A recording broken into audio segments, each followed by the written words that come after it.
नागपुरात उन्हाच्या तडाख्यासोबतच निराधारांच्या मृत्यूच्या घटनांमध्ये देखील वाढ झाली आहे। गेल्या काही दिवसांपासून निराधारांच्या मृत्यूचं कारण उष्माघात असल्याचं बोललं जात आहे। खुद्द नागपूर मनपाही हे संशयास्पद मृत्यू उष्माघातानं झाल्याचं मानत आहे। मात्र मृत्यूचं खरं कारण डेथ ऑडिट कमिटीचा अहवाल आल्यानंतरच कळेल अशी माहिती मनपा आयुक्तांनी दिली आहे।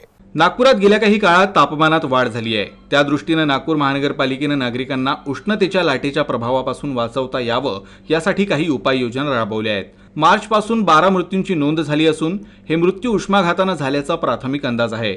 मात्र मृत्यूचं कारण काय याची पक्की माहिती डेथ ऑडिट समितीच्या अहवालानंतरच स्पष्ट होणार आहे। ज्या डेथ्स आपण सांगितलेलं आहे की आपल्याला जे बेघरांमध्ये काही डेथ्स आढळलेले आहेत गेल्या 2-3 महिन्यापासून, म्हणजे मार्च महिन्यापासून आपण जे मॉनिटर करतो त्याच्यामध्ये एक साधारण 10 ते 12 असे केसेस आपल्याला आढळून आलेले आहेत। पण त्याच्यामध्ये त्या डेथचं ऑडिट करण्यासाठी जी एक सिव्हिल सर्जनच्या अंडर एक कमिटी असते त्यांच्या थ्रू याचं ऑडिट केलं जातं आणि तेच जे ही प्रत्येक जी डेथ आहे ही हीट स्ट्रोकमुळे झालेली आहे किंवा अन्य कोणत्या कारणामुळे झालेली आहे याच्या संदर्भात ते डेफिनेटिव्ह आपल्याला उत्तर देऊ शकतात।